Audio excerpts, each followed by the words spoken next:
Brianna Lockwood was the kind of girl who lit up a room without even trying. 17, blonde hair, hazel eyes. She had that small town charm that made people think she was untouchable. A straight A student, cheer captain, Sunday church regular. In Fall River, Massachusetts, she was the golden girl. But that perfect image, it was just a mask. Because behind the smile, behind the polite yes ma'ams and thank yous, Brianna Lockwood was hiding something. Something dark. Josh Michaelson, 19, a recent high school grad with a landscaping job and a quiet streak, thought he'd hit the jackpot. He and Brianna had been inseparable for months. Friends said they were in love. But on a rainy October night in 2005, everything changed. Because Brianna vanished. No warning, no phone call, just gone. And when they found her body, what they uncovered would shock the entire town. Because the truth about Brianna Lockwood was nothing like the girl they thought they knew. The search for Brianna Lockwood wasn't just a town effort, it was personal. Candlelight vigils lit up Main Street. Her face was everywhere, on flyers, taped to store windows, shared on every screen. And Josh Michaelson? He said he was the last to see her. Dinner, a movie, a goodnight kiss. She went home, end of story. But then came the footage. At 12:41 a.m., Brianna leaves her house again, alone, wearing a hoodie, jeans, no purse. She climbs into a black car, not Josh's truck, a black sedan. And just like that, she was gone. 3 days later, hikers in Somerset Woods noticed something odd. A patch of earth, disturbed, a single sneaker. And then, Brianna's body. Strangled, left in a shallow grave. There were no signs of assault, no struggle. It was almost methodical. But what shook everyone, even the seasoned detectives, was what they found back at her house. Behind the panel in her closet, journals, cryptic writings, burned photographs, and a second phone. One she never told anyone about, not even Josh. At first glance, Brianna Lockwood was the perfect small town girl. Honor roll student, cheer captain, a beauty queen with a bright smile, and a future as golden as her hair. But the journals told a different story. Entries scribbled late at night. Ramblings about someone watching her. Paranoia. Obsession. Mentions of a name, Milo. Only no one in her life knew a Milo. And the second phone? It held messages. Hundreds, encrypted chats, most from one contact saved only as M. They weren't just casual. They were disturbing. Did he follow you again? Stick to the plan. Soon, he'll pay. Investigators traced the number. It led to a burner. Unregistered, gone. And just when they thought things couldn't get stranger, they found a photo hidden in her camera roll. A selfie, taken in a bathroom. But not just any bathroom. The wallpaper matched the guest bathroom in Josh Michaelson's house.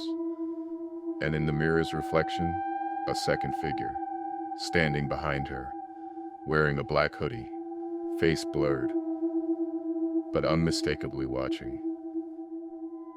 At first, all eyes were on Josh Michaelson, the boyfriend, the last person to see her alive. Detectives brought him in, expecting the usual, denial, then breakdown. But Josh was calm, steady. He gave them timestamps, alibis, even receipts. His phone tracked his every move. He hadn't been near Brianna Street the night she vanished. But someone else had. Surveillance footage, grainy, late night, showed a car circling Brianna's block. Not once, not twice, 6 times. The make and model? a 1998 Mercury Sable, registered to her AP history teacher, Mr. Landry, the man who once called Brianna the daughter he never had. Respected, mild-mannered, married. Nobody ever questioned him. But in his garage, they found a journal, not Brianna's, his. Inside, pages and pages of handwritten entries. Her name underlined, hearts drawn in the margins, and one sentence, repeated over and over. She promised she'd never leave. Detectives confronted Mr. Landry. At first, he denied everything. He claimed the journal was therapy, a harmless outlet. He said Brianna was like a daughter, that's all. But then came the photos, hidden in a false bottom of his filing cabinet. Dozens of them.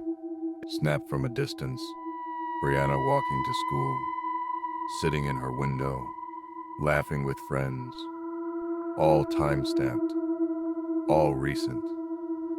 It wasn't admiration, it was obsession. Then, they found the necklace, a delicate gold chain with a bee charm. Brianna's mother confirmed it, a birthday gift from the year before. She never took it off, until she disappeared. That's when Landry cracked. He didn't confess, not directly, but he said something that made every hair stand on end. She should have stayed in her lane. She knew better than to make me feel like that. What did he mean? What happened between them? And most chilling of all, was Brianna living in fear long before she vanished? It all unraveled when police obtained a search warrant for the house behind the field. That's where 62-year-old Mr. Landry had lived for over 30 years. Everyone knew him as the quiet handyman. He mowed lawns, fixed fences, fed the neighborhood strays. No one ever imagined he'd be capable of what came next. In the basement, hidden beneath warped wooden floorboards, investigators found a hollowed-out crawl space. Inside were bags, and inside those bags were the partial remains of Brianna Lockwood. A fragment of her pink sweater, blonde hair matted with dried blood, her phone still receiving missed calls, and a shoelace tied in a knot so tight it had sliced into her skin. The most horrifying part, there were 2 sets of remains. DNA confirmed it. Josh Michaelson was down there too. His jaw had been shattered. His hands were bound with duct tape. He'd been alive when placed down there. Police believe he may have heard everything that happened to Brianna before it was his turn. Mr. Landry had kept them hidden for almost 6 weeks, all while waving at neighbors and watering his roses. What could drive a man like that to commit such evil? Detectives said it wasn't rage, it wasn't passion, it was preparation. Cold, calculated, and worse, possibly planned, years in advance. The final truth, it shattered everything. Mr. Landry wasn't just the quiet handyman, or even the AP history teacher.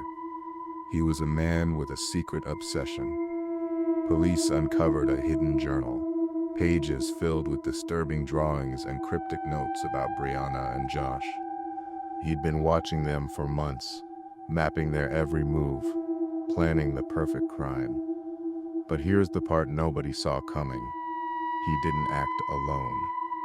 2 more men, strangers from a shadowy underground network, were involved. Their motives, darker than anyone imagined. One was a former cult member, obsessed with purifying sin. The other, a disgraced psychiatrist with twisted experiments on mind control. Together, they trapped Brianna and Josh in a nightmare of psychological torture before the brutal murders. The basement crawl space wasn't just a burial site. It was a secret chamber for their sick rituals. They believed killing Brianna and Josh would unlock a gateway to something beyond human understanding. When the police raided the house, They found strange symbols painted in blood on the walls, candles melted into grotesque shapes, and recordings, chilling audio of Brianna screaming for help, mixed with eerie chanting. The town of Fall River was rocked to its core. How could the boy next door's history teacher harbor such monstrous secrets? And what twisted force led these three men to carry out such a horror? The case remains officially unsolved. Mr. Landry vanished the night of the raid. No trace, no explanation, just darkness. And the question that haunts everyone: what horrors remain hidden beneath the surface, waiting to be uncovered? Because sometimes, the most terrifying monsters are the ones you never suspect.